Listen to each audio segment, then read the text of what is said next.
مرحبا، وصفتنا اليوم وصفة شتوية هنستخدم فيها الليمون الصغير أو اليوسفي أو الأفندي أو الكلمنتين. هنعمل فيه كيك هيعطيه طعم مميز كتير طيب.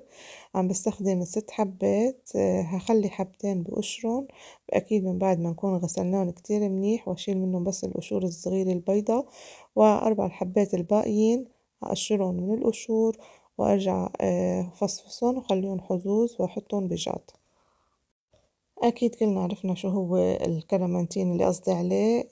إذا فيكن كمان يكون من دون بذور بكون أفضل. على كل الأحوال نحن هنرجع نصفيهم مشان ما يضل في بذور عنا بالكيك. فإذا فصفصهم بهيدي الطريقة، وهلأ هكون أنا وعم قصقصهم أو فصفصهم، هحط كباية مي سخنة على النار، بدي إياها تسخن أو تغلي حتى أرجع أضيفها فوقهم وتساعدنا بالخلط.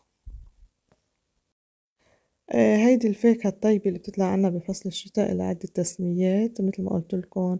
في ناس بتسميها الأفندي أو اليوسف أفندي أو اليوسفندي أو المندلينا أو المندرين.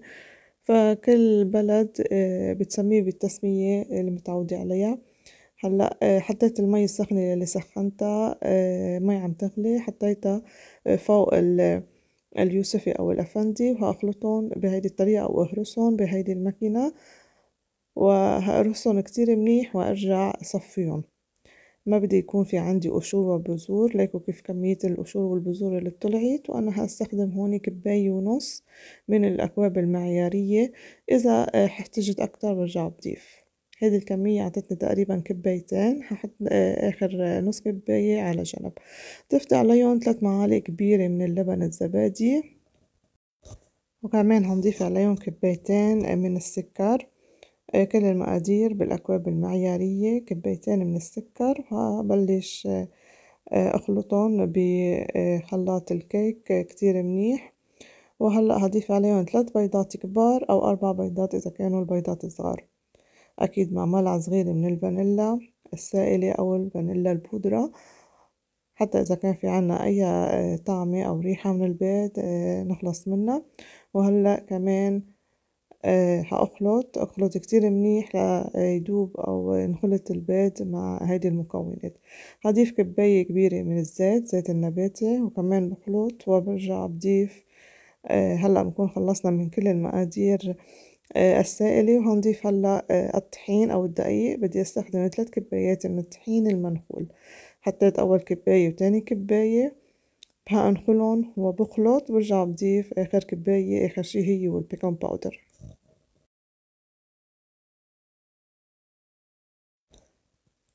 فإذا آخر كباية من الطحين هنضيفها، وهضيف معها 2 معلقتين كبار من البيكنج باودر ورشة صغيرة من الملح.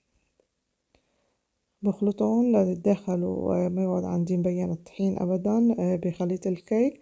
وهون بشوف قوام الكيك إذا كان بالقوام اللي بدي إياه، وضفت عليه آخر شي ملعقة من الخل الأبيض. شوفوا قوام الكيك، هذا القوام المنيح اللي بدي إياه. ما بدي أضيف عليه بقى أي عصير من اللي سويناه. آخر شي خلطة أخيرة قبل ما صبه بقالب الكيك. فيكن تستخدموا حيلا قالب، أنا عم استخدم قالب حجمه كبير من الصواني الإزاز، هول اللي بيجوا طقم صغير وسط كبير. عم بستخدم الحجم الكبير. فيكن تحطوا هون سمنة أو زبدة. عم حط زبدة وهأفرك الصينية كلياتها عن الجوانب.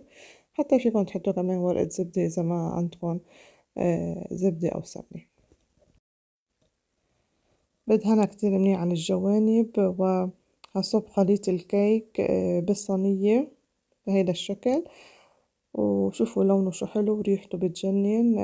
ريحة الأفندي كتير حلوة. هقطرها كم طرف اتخلص من الهواء الموجودة بالكيك، وكمان حتى اتخلص من الهواء أكتر حطيت عود خشبي وبدخل هيك كل فقاعات الهواء الموجودة بالكيك. فيكن تزينوا الوجه بالمكسرات، أو فيكن تحطوا شوكولا مثل ما أنا عملت حبوب صغيرة من الشوكولا، وفيكن تستغنوا عنها يعني شي مش ضروري. وحطهم هدخله على الفرن على الرف الوسط على حرارة 180، هياخد معكم تقريبا 40 دقيقة. فيكن آخر شي لما تخلصوا الكعب ويستوي تحطوا عود خشبي وتشوفوا إنه طلع ناشف، بتدور الفرن من فوق ليتحمر الوجه عندكن تقريبا 5 دقايق، بس بدكم تراقبوه كتير منيح مشان ما يحترق معكن الكيك. حتى فيكن هون كمان إذا بتحبوا جوز الهند تحطوا برد جوز الهند محل الشوكولا، كمان بيعطي طعمة كتير طيبة. فاستغلوا موسم اليوسفي أو الأفندي واعملوا وصفة طيبة فيه. حتى فينا نعمل فيه مربى، فينا نعمل فيه مافين، فينا نعمل تشيز كيك. فهيدي أبسط وصفة لليوسفي. هلأ بعد ما خلصنا من خبز الكيك، شوفوا شكله كيف، أنا حمرته شوي من فوق وهقصه، بس بعده كتير سخون. هانطروا عليه شوي، برجع بفرجيكم شكله من جوا كيف بيطلع. هيطلع عندكم كيك طري اسفنجي كتير طيب ريحته وطعمته.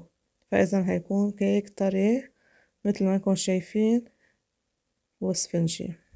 جربوا هالوصفة، إن شاء الله يكون عجبكم الفيديو. إذا عجبكم الفيديو لا تنسوا تعملوا له لايك وتعملوا اشتراك إذا منكم مشتركين، وبشوفكم بوصفة تانية وصحتين وألف عافية.